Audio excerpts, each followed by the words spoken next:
उप मुख्यमंत्री राजेंद्र शुक्ल ने जनजाति कल्याण केंद्र महाकौशल बड़गांव में विभिन्न कार्यक्रमों में हुए शामिल 6.5 करोड़ रुपए की लागत से सिकल सेल नियंत्रण परियोजना का किया शुभारंभ। मध्य प्रदेश शासन के उप मुख्यमंत्री राजेंद्र शुक्ल गुरुवार को डिंडोरी जिले के जनजाति कल्याण केंद्र महाकौशल बड़गांव पहुंचे। यहां उन्होंने सर्वप्रथम हनुमान जी, सिद्ध बाबा, भारतेश्वर महादेव, माधेश्वर, बड़ादेव, नर्मदा की सहायक नदी, सिलगी नदी एवं गौ माता का पूजा अर्चन किया। डिप्टी सीएम राजेंद्र शुक्ल ने जनजाति कल्याण केंद्र महाकौशल बड़गांव में संचालित विभिन्न प्रकल्पों का अवलोकन किया। यहां उन्होंने सिकल सेल एनीमिया उन्मूलन कार्यक्रम का शुभारंभ किया। उन्होंने 6.5 करोड़ रुपए की लागत से सिकल सेल नियंत्रण परियोजना का शुभारंभ किया। डिप्टी सीएम राजेंद्र शुक्ल ने कहा कि सिकल सेल एनीमिया की रोकथाम के लिए जनजाति कल्याण केंद्र महाकौशल का यह प्रयास सराहनीय है। साथ ही इसमें सहयोगी संस्थाओं का भी हृदय से धन्यवाद देता हूं। हमें सिकल सेल की जांच करवानी चाहिए जिससे आने वाली पीढ़ी में यह फैल न सके। पीएचए मंत्री संपतिया उइके व केंद्रीय मंत्री फग्गन सिंह कुलस्ते ने भी कार्यक्रम को संबोधित किया और जनजाति कल्याण केंद्र महाकौशल बड़गांव में सभी प्रकल्पों के कार्यों की सराहना की। उप मुख्यमंत्री राजेंद्र शुक्ल सहित अतिथियों ने के द्वारा भी विभिन्न योजनाओं के पात्र हितग्राहियों को हित लाभ वितरण किया। साथ ही स्वास्थ्य के क्षेत्र में उत्कृष्ट कार्य करने वाले समाजसेवियों को सम्मानित भी किया।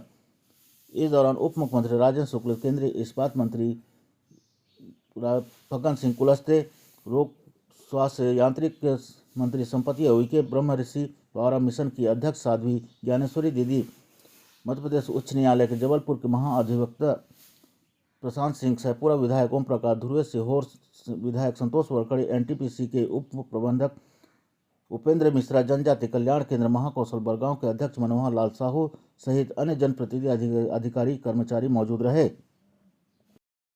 प्राप्त करने के लिए मोदी जी की गारंटी के पास पहुंच जाए। आप सभी प्रसाद स्वरूप प्राप्त करें। धन्यवाद। बीमारी है इतना वितरण के लिए पति और पत्नी दोनों को यदि शादी के पहले मालूम न पड़े और वो शादी कर लें तो बाद में भी बच्चों को भी सिकल सेल एनीमिया की बीमारी मैं बचपन से ही उज्ज्वला योजना के हितग्राही श्रीमती पानबाई रैदास को आमंत्रित करता हूँ की जांच हो सके आए इसके लिए और स्वास्थ्य विभाग अलग मंच और से जनजाति कल्याण केंद्र की CSR फंड से मोबाइल गाड़ियों को गांव-गांव में भेजेंगे। हर दरवाजे पर पहुंचेंगे, उस परिवार के सभी लोगों का ब्लड सैंपल लेके उनकी जांच करेंगे और ये बताएंगे। अब मैं स्वास्थ्य विभाग के यदि सिकल सेल पाया जाता है तो उनको एक ऐसा कैप्सूल दिया जाएगा। दीपचंद को आमंत्रित करता हूँ, आप आए और मुझसे आयुष्मान कार्ड प्राप्त करें। प्रकार की तकलीफ नहीं हो सकेगी। तो एक ऐसी बीमारी है जिसका जांच करना और एक बड़ा काम है जिसको जनजाति कल्याण केंद्र बड़गांव ने पहल करके और एक बड़ी राशि प्राप्त करके और जन सेवा का एक बड़ा अनुपम उदाहरण प्रस्तुत किया है। आज उसी का शुभारंभ किया गया। कि पिछले समय भारत जोड़ो यात्रा, ऐसे अलग अलग प्रकार की यात्राएं उनने पिछले दिनों भी किया और आज भी कर रहे हैं। परंतु आज इस प्रकार की परिस्थिति इस देश में है। देखिए, प्रधानमंत्री नरेंद्र मोदी जी ने पूरे देश में इन सब योजनाओं को लेकर, कार्यक्रमों को लेकर, आम जन की सुविधाओं को ध्यान में रख कर के जो सरकार ने इन 10 वर्षों के अंदर लगभग पौने 10 वर्षों के अंदर जो किया है, तो ये पूरे देश के अंदर, पूरे दुनिया को भी पता है। आज भारत की ऊंचाइयों को आप देखें, भारत के लोगों के बारे में आप देखें, हर व्यक्ति के बारे में चिंता हमने किया है सरकार की तरफ से। मुझे बहुत खुशी होती है और इसलिए हमारा लक्ष्य कि विकसित भारत का जो संकल्प, ये यात्रा चल रही पिछले 15 नवंबर से पूरे देश भर में प्रारंभ हुई।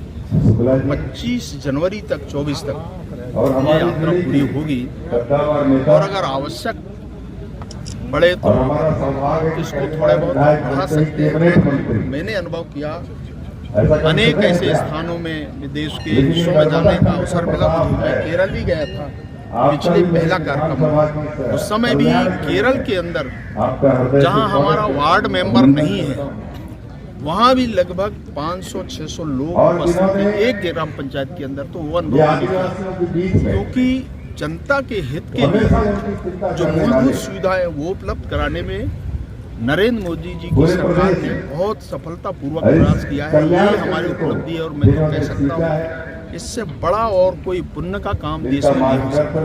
इंडिया गठबंधन जो बना है इससे बीजेपी।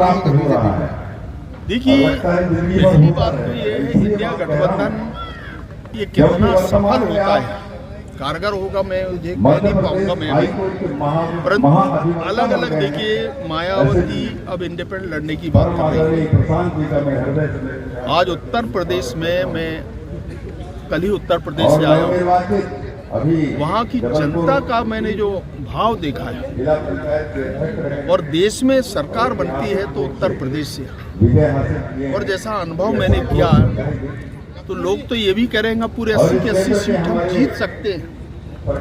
मैंने इस प्रकार का लोगों का एक अनुमान आप देख सकते हैं। तो इससे मैं कह सकता हूँ कि देश में तीसरी बार फिर प्रधानमंत्री नरेंद्र मोदी जी बनेंगे, इसको कोई रोक नहीं सकता। गठबंधन का कोई फर्क नहीं पड़ेगा इससे कोई, देखिए इससे कोई, मैं इसलिए कहा कि इस गठबंधन से हम कितना सफल होंगे। ये लोग अलग अलग विचारों के लोग हैं, अलग अलग तरीके से जो इंडिया गठबंधन है अभी सीट शेयर के आधार पर वो बातचीत कर रहे हैं। हर स्टेट की अपनी परिस्थितियां हैं और इसलिए मुझे लगता है कि जब सीट का विषय आता है तो उसको लेकर के भी आपस के जो तनाव है, जो विवाद है, उनमें कैसा ये मामला उनका सॉर्ट आउट होगा ये तो वही बता पाएंगे। परंतु मैं इतना कह सकता हूँ कि भारतीय जनता पार्टी के लिए, एनडीए के लिए एक बहुत अच्छा अवसर आने वाले 24 का इलेक्शन होगा। ठीक।